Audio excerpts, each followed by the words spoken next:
We all gas, no brakes, pumped up, no fakes. We spinning, we winning, we high stakes. We never miss, we all makes. Look at us dudes trying to prove, bringing you news with nothing to lose. Mike, Nick, Tony, Wayne, Method Man, we bring the pain. Hey, see, I'ma confess it. We under the pressure. If you looking to find us, we them nothing but niners. We nothing but niners. We nothing but niners.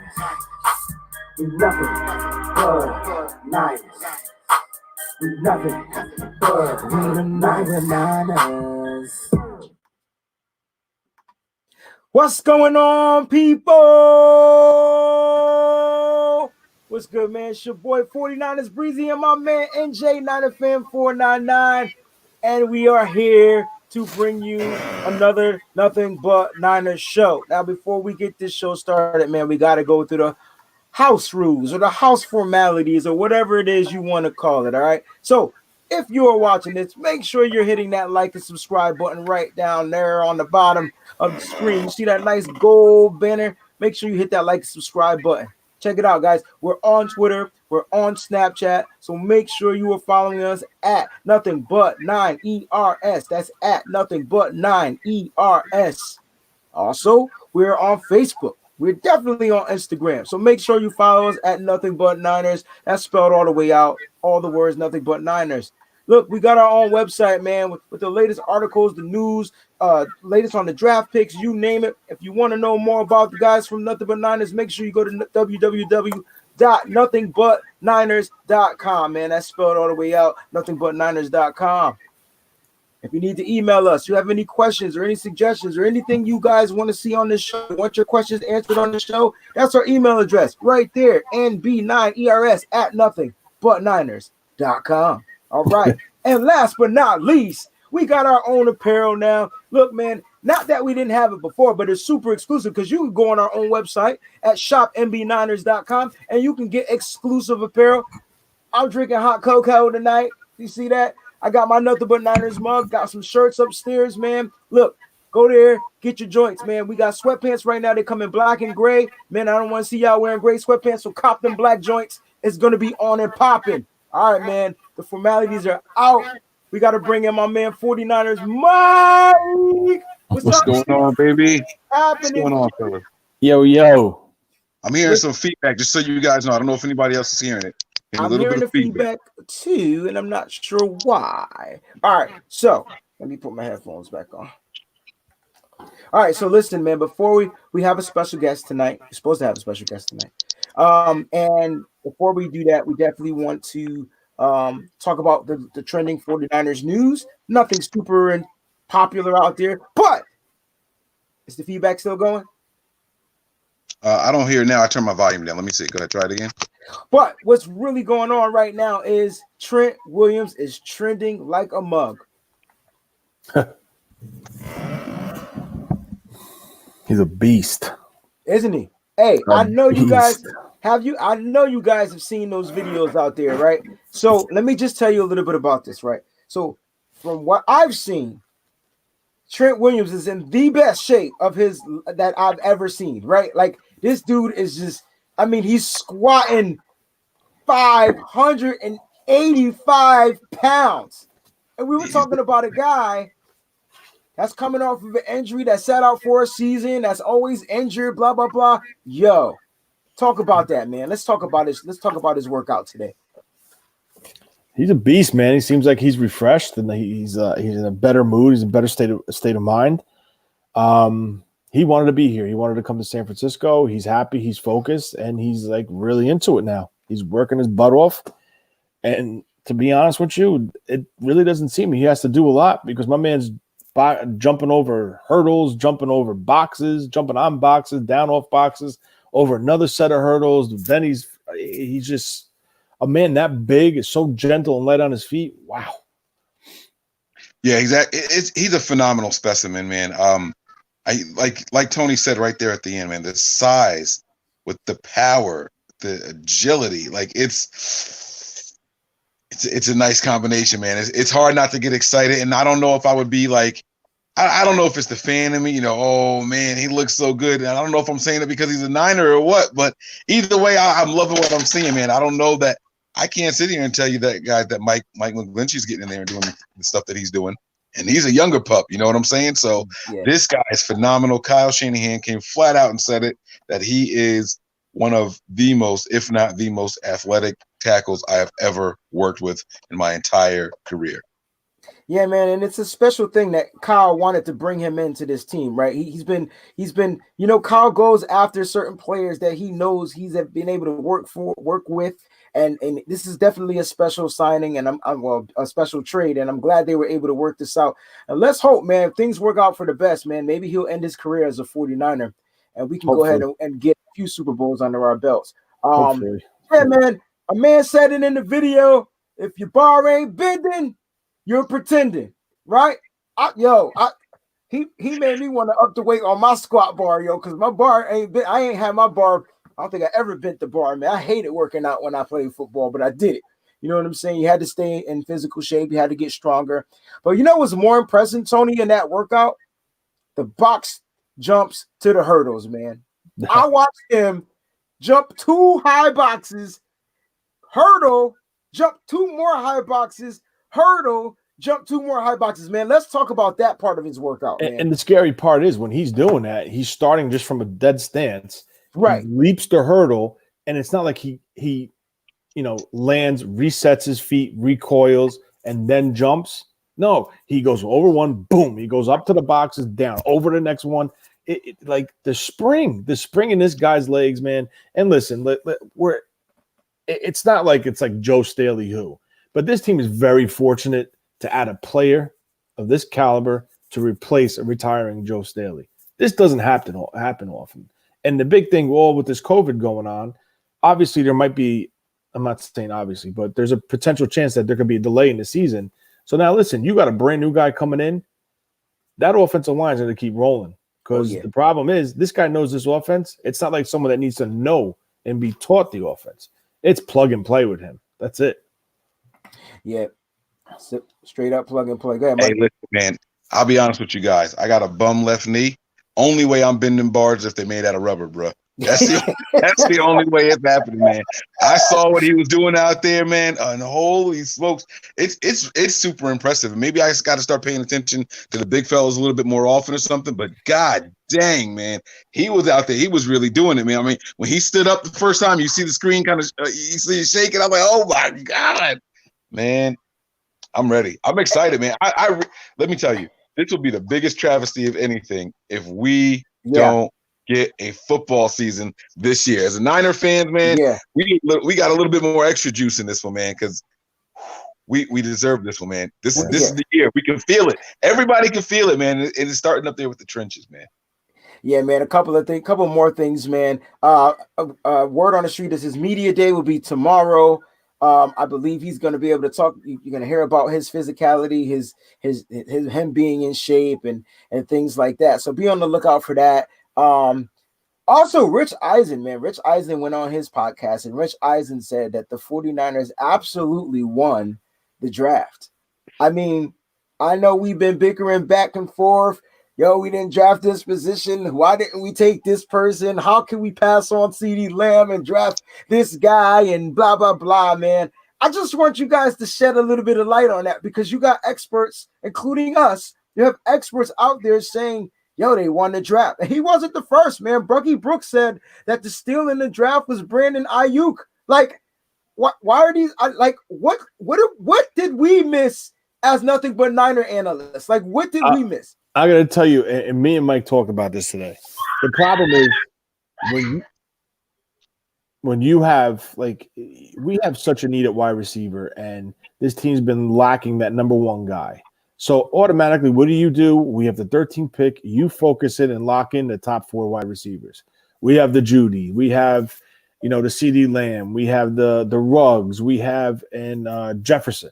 So right there, performance and statistic base, they were the top 4 guys. Now the problem is we were so focused on that we didn't look at anybody else. because we were just like, oh my God, we're finally going to land a true number one.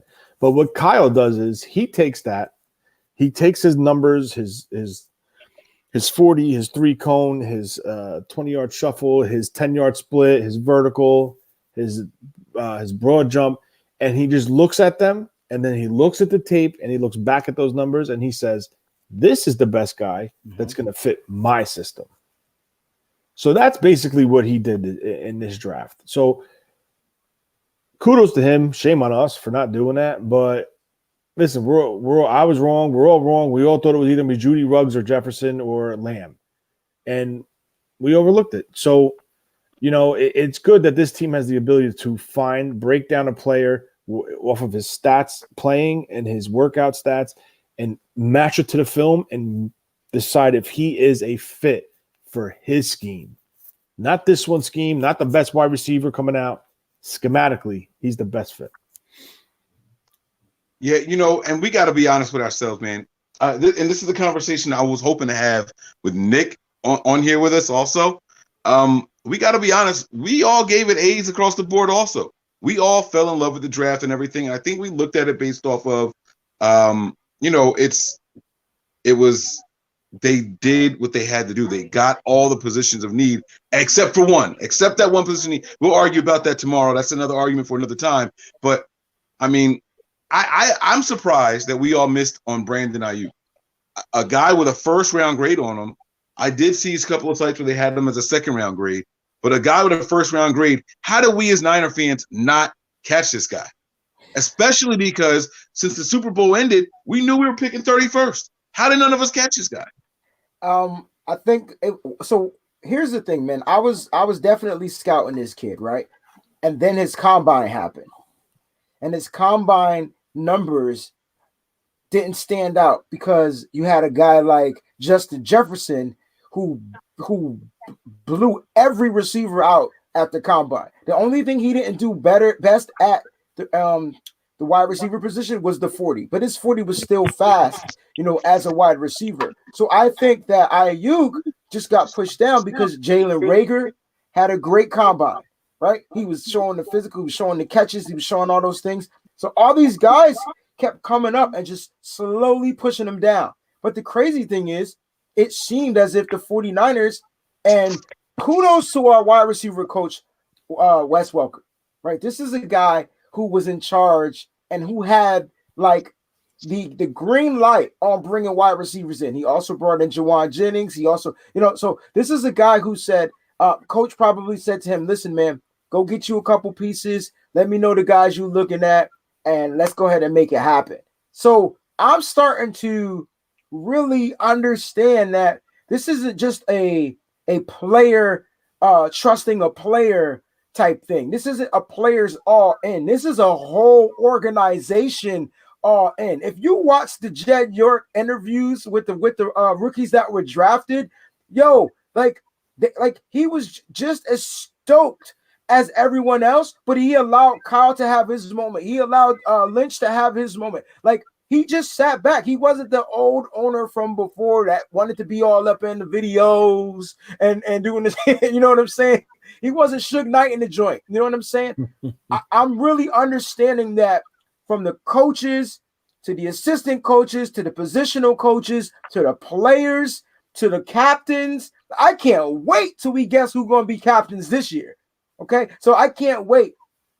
It's a phenomenal thing, man. And I've heard Wes Welker name at least 12 times in this whole draft situation, right? And I'm like, why do they keep showing us? And I keep forgetting, he coaches the wide receivers, and these are guys that are high up on his board. These are guys that Kyle Shanahan feels like could fit the system. So to answer your question, Mike, that's why we probably missed on a guy like Brandon Aiyuk, because we were simply looking at picking 13. We were looking at, if we were probably picking 31, we probably would have looked at him more because we knew we would have been drafting later. When we found out that we were able to we had that 13th pick in the draft, we already knew we were moving up to wide receiver because all the other positions and all the other teams needed other positions. So I'm thinking that's what happened, and that's probably how Brandon Aiyuk went under the radar. And this is why we don't get paid to scout. This is why we don't get paid to coach. We are specifically here to speculate and bring you guys the news. I'll tell you though, if we had the time and the technology and did get paid to do it, I'm sure we could have found them. Absolutely, because we would have had a focus. That's right. Like, how do I key in on a guy like T. Higgins, who I had late first, early second round, and just not see this? Because when you see him and you see the film,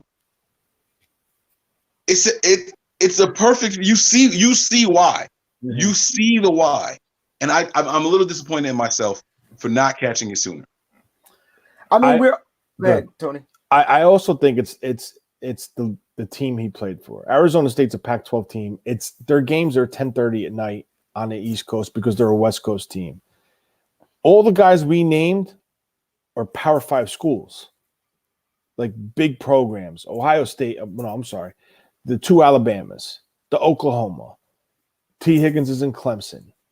Like, they're big programs, so they get exposed on the national media a lot more than in Arizona State. You're lucky if you see on ESPN an Arizona State game at 10:30, 11 o'clock at night. I know I'm probably passed the hell out. I ain't watching that. So you totally overlook them. And another thing is, a main issue is the quarterback play this year. After we found out we drafted him, I went back and watched him. There was a lot of opportunities left on the field because of the quarterback play. He didn't have – I'm not saying the guy wasn't good, but he didn't have the greatest quarterback throwing him the ball. So with that being said, and plus his core injury, he allegedly had the surgery, which, by the way, there's articles out saying that the Niners advised him to have the surgery. They were behind him getting the surgery. That's number one. Number two, when he ran that 40 at the combine, he wasn't 100%, and he hit a 4.51. So if you take that into consideration and you look at his game speed, he's not a 4.51 40 guy. Exactly, Tony. Exactly.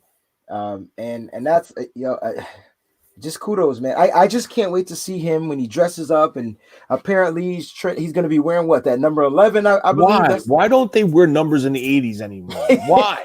Because they come out of college and they like their numbers, bro. Like, I'm so tired of seeing these 11s, the 15, the 12, the 13. They're young guys, man, and they come out rocking those low numbers in college, and they just want to keep that trend going. It might be superstition. Who knows, man? I get it. I totally get it.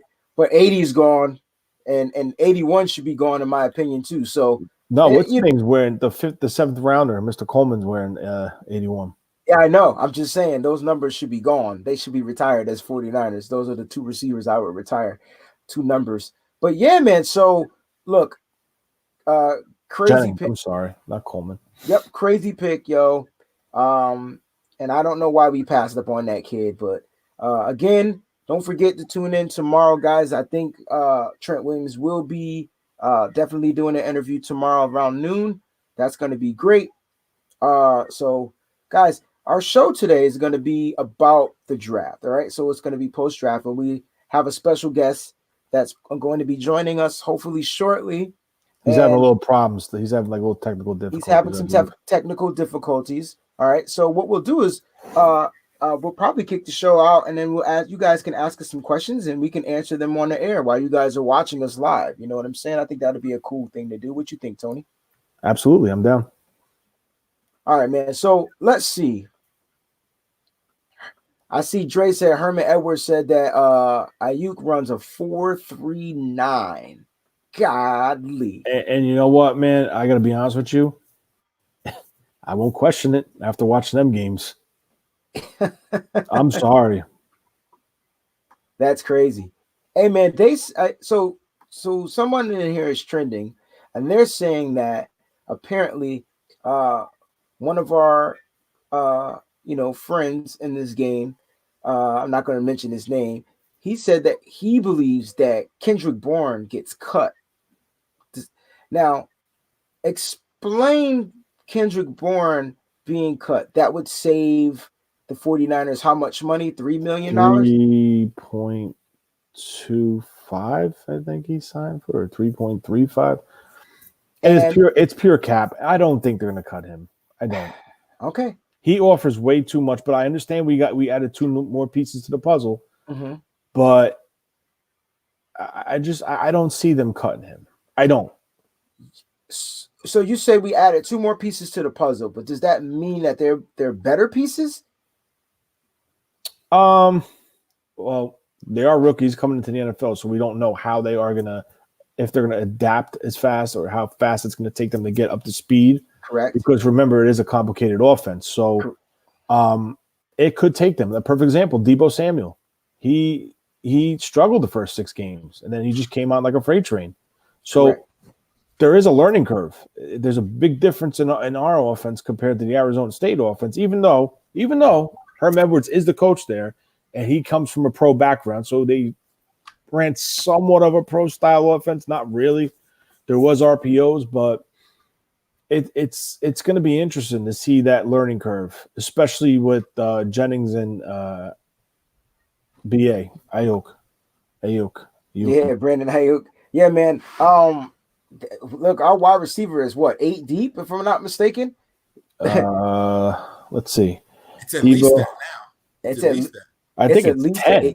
Yeah, I mean, because there's a couple of names that are still signed, like Poindexter and a couple of names that are still on there. But we're talking about 8 receivers that has actually seen the field for the 49ers. You know what I'm saying? So. Me personally, you say Kendrick Bourne, I think he's our number 2. I know that sounds crazy because you're saying if Deebo's number 1. I think Kendrick Bourne slides it to the number 2. That doesn't mean he's a number 2 receiver, but I think he's earned the spot at being whatever Kyle needed him to be. He came in and ran the slot position, you guys said tremendously, decent, and he also led the end of the wide receivers and touchdowns as well. So let's talk like there's some things that Kendrick Bourne does. Now I know we're spread the ball type offense, so it's probably why he doesn't have the 10 to 11 touchdowns or whatever. You're not going to see that because we run the ball effectively. We have a tight end that's going to get his. You have other wide receivers, but if Deebo is our number 1, and I know we drafted Aiyuk, I don't think they throw the whole playbook at him, man. I think they ease him in, they ease him on into that system, and they let the veterans go out there and do their thing. I agree with you, man. It's weird hearing the rumor that, Bourne is the odd man out. I mean, I just don't see how. There is absolutely somebody who has contributed significantly less. You don't cut a guy. All right, forget it. I'm not going to sit here and beat around the bush. I'm not cutting a guy like Bourne to keep a Richie James. Right. What Bourne brings to the table is far more valuable than a Richie James. It is. And so I don't know what this person's depth chart looked like. I don't know who came up with this list or anything like that, but I just don't see how you do something like that. It's not, I know it's the latest rumor in 49ers land and all that, but it's a prediction. I just don't see how it goes down. I don't see how it happens like that. Yeah.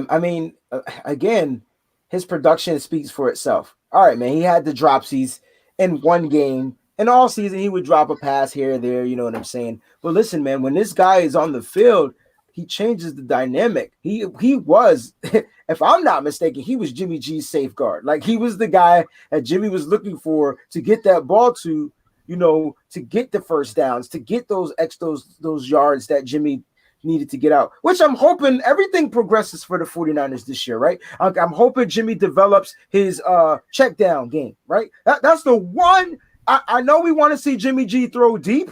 I want to see Jimmy G throw to the check down. Like, I want to see it utilized. I don't know about you guys out there, but nothing irks me more when I watch all 31 NFL teams, all 31 have a guy that checks and releases, right? He checks, he blocks, and he just slips right out, and he's the release guy for Jimmy G. And then usually the DBs are down the field, the linebackers are down the field, and it's at least 5 to 7 yards every time. I just hope that's the one thing Jimmy G progresses in. I can live without all those deep passes that we want to see. I just want the efficient passes, right? The high percentage throws. And you know what, man? It's crazy. All right, first of all, I never thought I would miss Alex Smith, right? Yet here we are saying we want to check him. Okay? Now, but here's the crazy thing, though. in Alex Smith's entire tenure here, he did not have running back with the cutting and speed combination that Jimmy Garoppolo has right now. Imagine if he could have taken advantage of some of those checkdowns, man. Oh my God. It's going to be a fun season. Like I said at the top of this thing, we definitely deserve it. We didn't lose a lot of speed. Never mind. Go ahead. You can say what you want to say. Yeah. No. We're just going to read some of the comments that people are posting. So B Miles 37 says, losing a lot of speed, Breida and Goodwin. I agree with that. Granted, Goodwin didn't play. We all agree with that. Richie has that speed. Let's talk about Richie. Let's talk about Richie James' speed. Tony? Well, go ahead. I'll let Tony. Go ahead. No, you go. Good, Mike. Good. I'll take it after you. He definitely has the speed. Richie James was one of those guys that I was super excited about when I heard the Niners got him. I mean, right away. He is a guy that he's a phenomenal speed guy. He's a straight line guy, though. He's not going to make a bunch of zigzags and cuts and stuff like that. He'll take an angle, and that's it. You might get a cut from him. His speed it's up there, man. He's definitely one of the faster guys on the team. I'm going to stop there so I don't say anything else negative. Go ahead, Tony. He's definitely a fast guy, but it just seems like Kyle would have to scheme a play for him. Right. It doesn't seem like he's that person to be like, okay, listen, all right, you're going to play the X this, go out and get reps as the X this drive. Kyle has to be like, all right, you're going to line up in the slot. We're going to run a two-jet, blah, blah, blah, wheel go, whatever. And it's a design play. Like, perfect example was that Tampa Bay game where he ran that wheel route. The outside receiver broke across the field, and they put him one-on-one with a linebacker. The safety came over too late. He had the ball. He was gone. Now, he's the type of player where he has an opening, and you can get him the ball. He'll catch it, and he turns his jets on. You're not going to catch him. But then you see a game where it was versus Washington, and you're watching him, and he's literally taking, like, I think, Mike, you might have said this, 2-3 steps across the line and just turning around and showing his numbers. Jimmy would throw him the ball, and then he would just run. He doesn't seem like he's, I don't want to say picking up, and I like Richie James. He's very talented, and I really wish he could get a bigger role in this offense because I think he would help. But is there a problem with picking up the offense? Is it too complicated? Is it – I don't know, but – I really would love to see him take the next step. I really would, because I do think he's talented. But there's just something there that's not – I don't know if it's not clicking or if it's – I don't know what it is. And he's not elusive. I mean, like, not elusive. That's not the right word. He doesn't know how to take contact. This guy gets taken down with fingernails. Like, someone runs towards him and he's bouncing the other direction from the wind coming to him. Like, it's just – I haven't seen it. And I just don't think that it's worth holding on to. I saw someone say he's clutch. He's a playmaker, should be used much more. It's one thing to have, okay, just take your 4 steps and we're going to throw you the ball. It's another thing to work in this system. I haven't seen Richie James work in the system. I know what he did in that Washington game. I appreciate it. I've seen the other 4 times he's had the ball in his hands, and he is super fast and can run in a straight line like nobody's business. Yeah. Shout out to my man, Jesus Christ, my King. He says Richie runs out of bounds all the time. This is what Mike is talking about. Because we normally the majority of the time we see him is on kickoff return, right? He's the kickoff returner. And he gets the ball, and you're like, oh, he's gonna break, and then he either falls down because he doesn't want to brace the contact, or he's headed out of bounds. And if he doesn't do those 2 things, he probably will fumble the ball, right? Like what's in his head? Like, didn't he return a touchdown for the 49ers in his rookie season? Am I wrong? Like, I thought he had didn't he have a big return? He had a kick return versus Seattle. Right. So I mean, everybody played well. Rookie season. That was his okay. That was his second. His second season. That was with Nick Mullins last year. Yeah. Okay. We beat Seattle. The same year Dante Pettis had a great game against Seattle. Right. So that's going to be that's the segue to our next receiver, right? Because this is what we're trying to do. Like, at some point, we got to figure out who we think is going to make the squad at wide receiver. Now, we started talking about Kendrick Bourne. The only reason I think if Kendrick Bourne gets cut, the only reason it would be for is because of the money. All the other wide receivers we're talking about are making $3 million, right? They're not making close to $3 million. But I tell you what, I don't think we would cut him. I think there's a team, if we hung him out on the market, I think there's teams that'll bite on him. Of course they will. Do. Look how cheap he is. Yeah, and not only that, he's a young, talented player. So, I mean, I would, if I was a team with wide receiver that had, needed depth or a number 2 guy or a 3 guy, I would definitely take a flyer on Kendrick Bourne. I really would. I mean, not for nothing, the majority of his catches were touchdowns and first downs. So he's clearly capable of like making those plays that you would expect from even a 2 or a 3. Yeah, man. Like Wing Chung said, the Niners are stacked. KB ain't going nowhere, bro. We all agree with that. We definitely all agree with that. And we don't see how he would ever go anywhere, being that he's playing on this tender and he's, I won't say productive wise by yards. He probably didn't have the most yards, or maybe he did. I can't remember, but I definitely know he led the wide receivers in touchdown passes. So with that being said, and there's one spot on the field where Kendrick Bourne holds on to the ball. Can everybody guess where that is? In the end zone? The red zone. The end zone. The end zone. Like the end zone. Like, and that's why, right? So we all keep saying, oh, we need an end zone receiver. We need this. I know we're all missing that fade route. We haven't seen the fade route probably since Jeff Garcia and Terrell Owens or something like that, because we didn't see it with Smith and we didn't see it with Cap, right? We didn't see it with those guys, right? Crabtree couldn't get it and pull it down, right? We didn't see it. We would love to see it because that's probably a 50-50 throw. It's either going to be caught or it's going to go out of bounds. But we do run ends, we do run slants, we do run those things for wide receivers to get open, and Kendrick Bourne excels in that. And one thing I love about Kendrick Bourne? He does not shy away from contact. Not one bit. Right. That sounds that sounds targeted, man. I ain't gonna touch it. I'm not gonna touch it. But listen, guys, I do want to inform everybody. This show was supposed to be with a special guest. But we have heard from him. He is not going to be able to make it tonight. So we're going to have to reschedule the video that we initially had planned for you guys. We were trying to buy some time and see if he was going to be able to make it. But unfortunately, he is not going to be able to make it. We'll see if we can reschedule. If not, then so be it. But we're talking about wide receivers. I want to talk about corners, but I don't want to do that tonight because I think this goes all the way back to the top of the show, what Breezy was saying about everybody giving the Niners A's.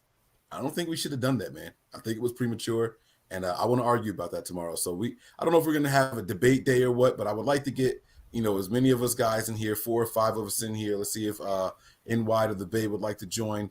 And what we'll do is we'll see what happens, man. Let's argue about this. I'm not sure that the Niners deserve the A and all the high praises for ignoring, obviously, one of the biggest issues and needs on the team. I mean, you guys might think I'm wrong. You can let me know what you feel really quick on it, and then we'll go into details tomorrow. But you guys tell me, man. I mean, how do we give them an A? And we know that 80% of the secondary is not under contract next year, with no money to extend anybody this year. That's a great question. We put it out on Twitter today, and we got a lot of responses. We would love to hear your responses here. And you know what? The responses that we received today, Mike, I didn't think we were going to get them. Like, I didn't think, I don't want to say what people were saying, but I didn't expect that. Like, you get what I'm saying? Now, listen, what Mike is trying to say is that did we prematurely give the 49ers an A in the draft because we got caught up in the hoopla, because we clearly didn't address one of the biggest needs? Okay? We clearly didn't address one of the biggest needs. And with that being said, we're definitely going to bring you a crazy DB show tomorrow. And I'm super excited, right? I think we should just sign off, bro, because I don't want to start talking about it. And Tony, I want to get your thoughts on it, man. And I just a quick thing, like, and I've talked to you about this off the air also. Did we prematurely give the Niners too much praise for their draft? Everything that they did was great, but the lack of a specific acquisition at a certain group It's standing out to me like a sore thumb.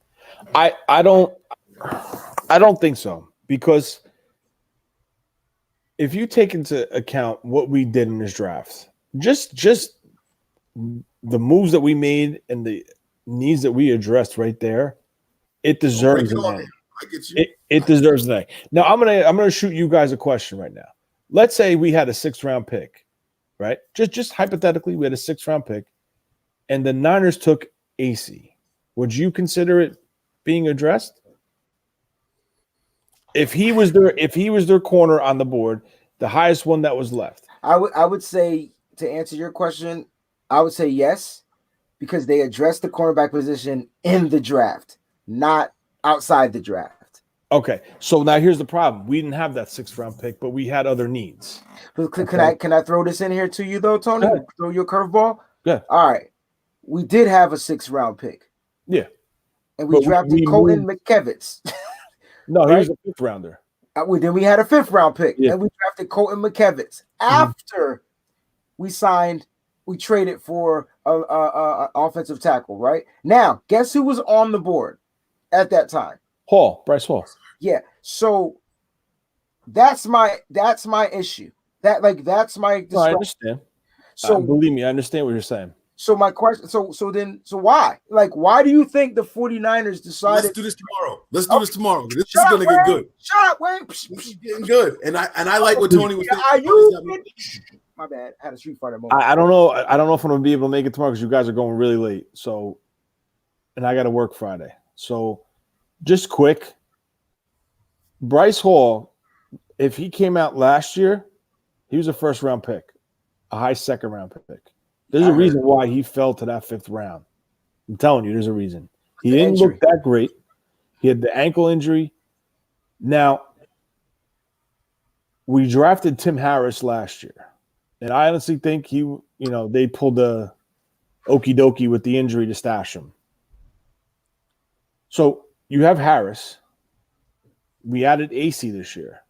So you have 2 new pieces that are to compete for primary spots on this roster and in that defensive backfield. We have Sherman this year. I honestly believe with the picks that we had, our first pick was Kinlaw. We moved down. Our second pick, we moved up, gave up our pick that we got from moving down, and we got a wide receiver. So right off the bat, what was our 2 biggest needs? Wide receiver. Breezy, DT, wide receiver. It was defensive tackle and wide receiver. So that's done in day one. Day one. Okay. We didn't have a 2nd. We didn't have a 3rd. So day 2 out the window. We didn't have a 4th. We had the 5th. Fifth. We had the 5th to start the day. Yep. 17 minutes into the draft, we made a trade. We had a Pro Bowl left tackle retire and replaced him with a Pro Bowl left tackle. And it cost us a 5 this year, a 3 next year. Which, by the way, me and Mike spoke about this. If he decides not to resign because his number's through the roof, you get a 3. It only cost us a 5. And believe me, I'll take that shot any day of the week because with our front 4, I don't give a shit who you have out there. I'd rather have a left tackle to protect Jimmy Garoppolo's back just rather than saying, let's put Bryce Hall out there or let's stash Bryce Hall for 2021. I did see something. Don't lose your thought. I saw something on Twitter today that said, according to Over the Cap, and I don't know who they are and how they come up with their calculations, but that if Trent Williams leaves and gets a big contract next year, the most the Niners could get is a 5th. I have no idea how they concluded that. I'm just telling you guys what I swear to God I saw that on Twitter today. Let me see if I can find it. Maybe that was what they traded for. Because if I'm not mistaken, the 49ers gave up the 5th this year and the 3rd round. But if we can get a 5th next year for him, I'm cool with that. Yeah. If he left, because we still got Denver's 3rd. Well, listen, either way, you had 1, 2. We had 2 major needs going into the draft. It became 3. Go ahead, Mike. This is I found it on Oscar Aparicio, also known as Better Rivals on Twitter. He says, because Trent Williams is a 10-year veteran, any compensatory pick earned will be capped at a 5th rounder, even if his contract next something higher. So because he's a 10-year vet. Yep. I got Yep. you. So I'm going to call that the Patriot. Yeah. even if we don't get the 3rd, we get a 5th. Let's just say this, okay? Right. We addressed all our needs in this draft with 5 picks. Okay. We have a whole. That's not true. We can't say that. We didn't address the cornerback position. But we did. We but not in the draft. But an undrafted free agent is considered part of the draft. Just because I didn't get selected from 1 to 252 doesn't mean they're not part of the draft process. Okay.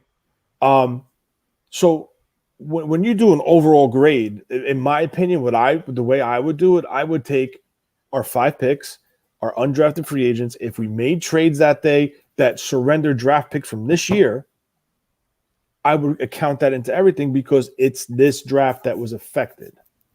So last year we took Tim Harris. We got AC this year. That's 2 pieces for the cornerback position. They re-signed Tez Tabor, who they picked up off of a practice squad, and now he's there. So right there, that's 3 bodies. I understand they're not Richard Sherman. They're not the big flashy names, but they're pieces. And they also brought back Jason Verrett and Mike's boy. Dante Johnson. Mike, I'm sorry. Dante Johnson. No. Don't you see them try to sell me on AC and Tebow's Tez and try to sit here and bypass my boy Johnson like that? No, that's not fair. That's not fair. I won't say Tez Tebor you can be excited about, but not Dante Johnson. I'm not saying Dante Johnson. I'm not saying Tez Tabor. My guy, I'm going to be honest with you, I'm really, really looking forward to see Walt Harris. Not Walt Harris. Tim Harris. Why did I say Walt Harris? Tim Harris. That's who I'm really interested to see because he was a guy that if you wanted to draw a cornerback up, he's the scheme fit. He's a zone corner. Now, Tez Tabor was a zone guy at Florida. Successful. Left Florida, went to Detroit. Dropped off. Could it be the game is too big? Sure. Could it be he's too slow? Possibly. But they're taking guys that their strengths are fitting in their defense. They're going after the zone guys, and they're replenishing the roster with zone corners. So, like AC's a zone guy. Tabor's a zone guy. Tim Harris is a zone guy. Now, if I could stay up tomorrow a little bit, I'll try to jump on for a little while. You better jump on, bro. There's more into this. There's more. There's names that might go here instead of there. Like, you know what I'm saying? Yeah, we'll see. So, yeah. But listen, it's interesting. And I understand they didn't physically draft one, but they did address it. And with only 5 picks, what did they take everything that their major need was for this year? The DT, the receiver, a tight end, a guy that compete at the right guard spot. Who was the other guy? Who was the other guy we took? He doubled up on tackle, bro. We got a tackle. Colton McKivitz. No, Jennings. I'm sorry. My guy, I forgot his name. Jawan Jennings. Jawan Jennings. And I'm telling you guys right now, you better watch this guy. I'm telling you.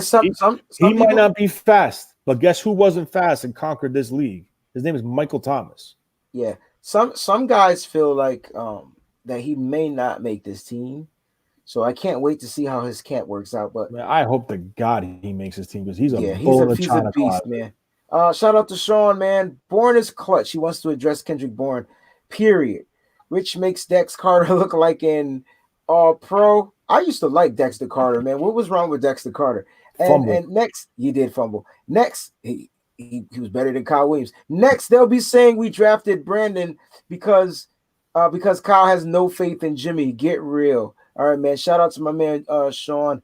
We're going to be ending the show on this note. Listen, I just wanted to say this last thing about Trent Williams because basically this is the Trent Williams show. All right. Listen, and I'm just going to put this out here. I'm going to put it in the atmosphere. I know he's a rental. I get it, right? It seems to me like that Kyle Shanahan and John Lynch decided to this is a different rental than Emmanuel Sanders rental. You get what I'm saying? This is an investment rental. You know, you can't just replace offensive tackles in the draft like that. Not to fit this scheme, not to fit this system. I think, and I'm going to go out here and say it, I think Trent Taylor will be a 49er till he retires, okay? And just like don't Wait, I'm sorry. You went from tackle to Trent Taylor. What just I'm happened? sorry, Williams. I think Trent Williams. Okay. I get it's so many freaking Trents. I'm sorry. Thank you for correcting me though. I just wanted to make sure. Okay. No, you're right. I think Trent Williams will be a 49er until he retires. And here's why. This team, regardless of how we feel about Jimmy G, is all in on Jimmy G. It might not show it in the contract. It might not show it. There might be some ins and some out clauses. They're going to have that for every player that becomes a 49er because they never want to be in a situation that they can't get out under. And that's just great business. Now, I think since the 49ers are all in on Jimmy G, until they're able to like really reach and need that offensive tackle in the draft, I think they supplement it right now. They went out, got Trent Williams, brought in the most athletic offensive tackle, probably the best. He's hella strong. Mike forgot to mention how fast he was, right? When it comes to speed and his quick feet. Like this guy is on it. I think he fits this zone scheme. I don't remember. We done switched so many different schemes with our man Joe Staley that he has to call it quits. We just switched up on him too many damn times. God bless him. He serviced us super well. He's one of the greatest players of 49ers history, one of the greatest offensive left tackles in the history of the NFL. Can't wait till he goes to the Super Bowl. I will make sure I'm there at his enshrinement. But what I'm saying is, I think the 49ers know exactly what they're doing. Let's just let this ride. Don't let any of the bull crap stories that's going to come up, don't let negativity come in. Just let these guys do what they do. They're going to be working. You heard the first thing they said, Tony, when they drafted him was what? They were working on a way to restructure this contract for this season. Here's why. This is why I know. I be listening and doing my research. I'm sorry I'm getting animated. Trent Williams is playing on a contract where he's not going to really make $13 million. I know it's on the books, but it was a bad contract. And this is why he was trying to restructure in Washington. This is why, if the 49ers are doing him this solid, to get this guy some guaranteed money, guaranteed, spelled with an O, guaranteed money, I believe he's going to look out for the 49ers in the future. I'm 49ers Breezy. I'm signing off this. I'm out, yo. My man with the mic drop there. All right, guys, that's going to do it for tonight, man. Again, guys, we apologize. You guys saw the title of the show and everything. That's not what this episode was supposed to be about. But things happen. Schedules couldn't work out the way that we wanted them to or that they had planned. We brought you guys still 45 minutes of solid content. I know we've been going for 48, but that long-ass intro and all the formalities takes mad time. So I want to let you guys know that. Just call my intro long, man? God dang. No, not sure. No. I'm talking about the formality part. I ain't even talking about the song. I'm talking about the formality. I'm trying to add verses to the intro. Let's go.